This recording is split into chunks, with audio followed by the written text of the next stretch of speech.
বয়স তো বাড়ে মাতৃগর্ভে থাকাকালীন। বাইরে আসার পর প্রতিদিন একটু একটু করে আয়ু কমতে থাকে। তুমি দুষ্টু লোকের সাথে যতই ভালো ব্যবহার করো না কেন, সে তোমার ক্ষতি করবেই। করো না। জন্মেছি কারোর মনের হওয়ার জন্য নয়, নিজের মতো করে বাঁচার জন্য।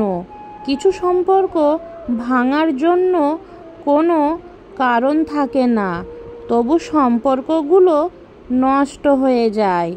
সুন্দর চেহারা দিয়ে হয়তো একটা সম্পর্ক শুরু করা যায়, কিন্তু সুন্দর না হয়ে সেই সম্পর্ক টিকে না। সময়ের মূল্য বোঝার পরীক্ষা ঠিক 10 মিনিট আগে। কিছু সময় আছে একাকী কাটাতে হয়, কিছু কিছু দুঃখ আছে নীরবে সহ করতে হয়, আর এমন কিছু মুহূর্ত আছে যখন অশ্রুকে সঙ্গী করে নিতে হয়। পড়ে যাওয়া আঘাতে দেহ ক্ষতবিক্ষত হয়, কিন্তু প্রিয়জনের আঘাতে হৃদয় ক্ষতবিক্ষত হয়। দেহের ক্ষত মুছে গেলেও হৃদয়ের ক্ষত রয়েই যায়। সহজ সরল মানুষগুলো খুবই ভালো। এরা না পারে কাউকে ঠকাতে, না পারে স্বার্থ বুঝতে। আর এই ধরনের সমাজগুলোই মানুষের সবচেয়ে বেশি অবহেলিত হয় এবং ঠকেই বেশি। জীবন নিয়ে বেশি ভাবলে ভালো থাকাটাই নষ্ট হয়ে যায়। যা হচ্ছে তা হতে দাও। যতটা পারো জীবনকে উপভোগ করে আনন্দে বাঁচো। যদি অসাধারণ কিছু করতে না পারো, তবে ছোট ছোট কাজগুলোই অসাধারণভাবে করো। সম্মান যদি করতেই হয়, তাহলে গুণ দেখে করো, কারো ধনসম্পত্তি দেখে নয়। দান যদি করতেই হয়, অসহায়কে করো, দেখানোর জন্য নয়। যত তাড়াতাড়ি মানুষ ঘনিষ্ঠত হয়, তার থেকে বেশি তাড়াতাড়ি তাদের দূরত্ব বাড়ে। মেনে নেওয়া ভালো, মানিয়ে নেওয়া ভালো, তবে নিজেকে বিলিয়ে দেওয়া ভালো নয়। হেরে যাওয়া মানুষগুলো কি করে বুঝবে রেখে যাওয়া স্মৃতিগুলো ওজন কত ভারী?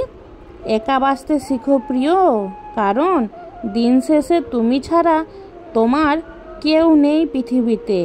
প্রত্যেকটা মানুষের হৃদয় ব্যথা আছে, শুধু প্রকাশ করার ধরনটাই আলাদা। কোনো দিন প্রেম করব না বলে প্রতিজ্ঞা করা মানুষগুলোই একদিন ভীষণভাবে কারো না কারো প্রেমে পড়ে।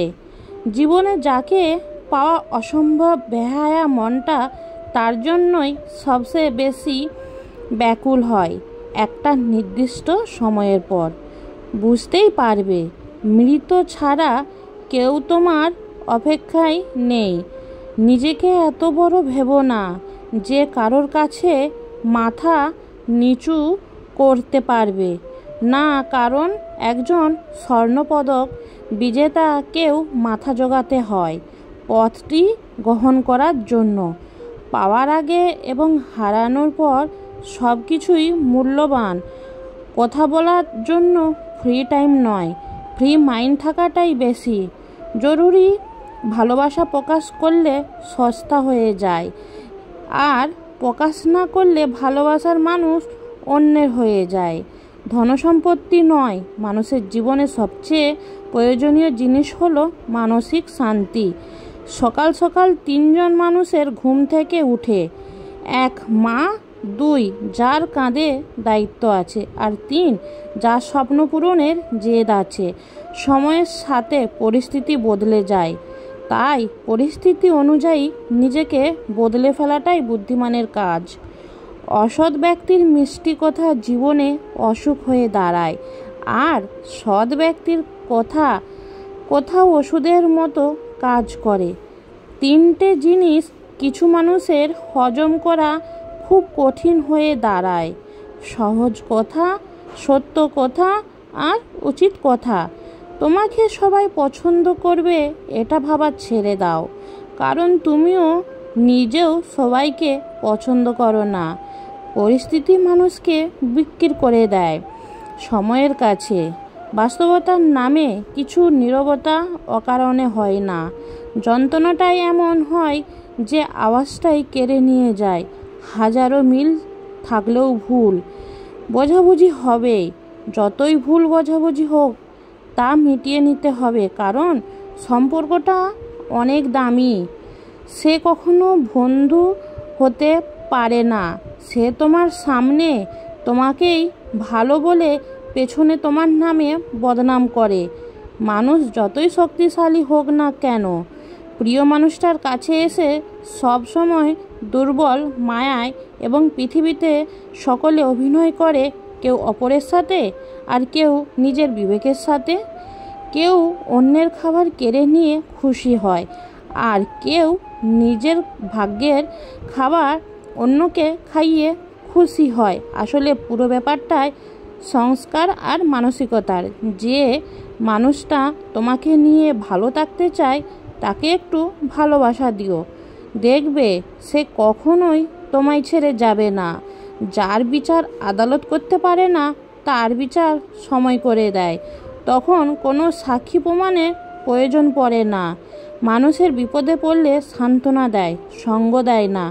কেউ আপনাকে কষ্ট দিলে তার কথায় না কেঁদে সেই কষ্টকে হাতিয়ার বানিয়ে মনে মনে দুর্প্রতিজ্ঞা হন, যাতে আপনি জীবনে এমন কিছু করতে পারেন একদিন সেই মানুষটি আপনার সামনে মাথা নত করতে বাধ্য হয়। যখন আপনি সাফল্য অর্জন করতে পারবেন তখন সে নিশ্চয়ই আফসোস করবে যে আপনার সাথে এমন কেন করছিল। অহংকারের জন্য যে গাছ নিজের শিকড় ভুলে যায়, সে যে কোনো ছোট ঝড়ে তার পতন সবার আগেই হয়। ইতিহাস সাক্ষী আছে, প্রথম ভালোবাসা সঠিক মানুষের আর ভুল মানুষের সাথেই হয়, আর দ্বিতীয় ভালোবাসা সঠিক মানুষের সাথে ভুল সময়েই হয়। যেখানে তোমার কোনো মর্যাদা নেই সেখানে না থাকাই ভালো, সেটা কারোর বাড়ি হোক বা কারোর হৃদয়। যখন দেখবে কথা হজম করতে শিখে গেছো, জানবে তুমি বাঁচতে শিখে গেছো। ভিডিওটা দেখার জন্য তোমাদের সবাইকে অসংখ্য অসংখ্য ধন্যবাদ। আর ভিডিওটা কেমন লাগলো কমেন্ট বক্সে কমেন্ট করে জানিয়ে দিও। Thanks for watching.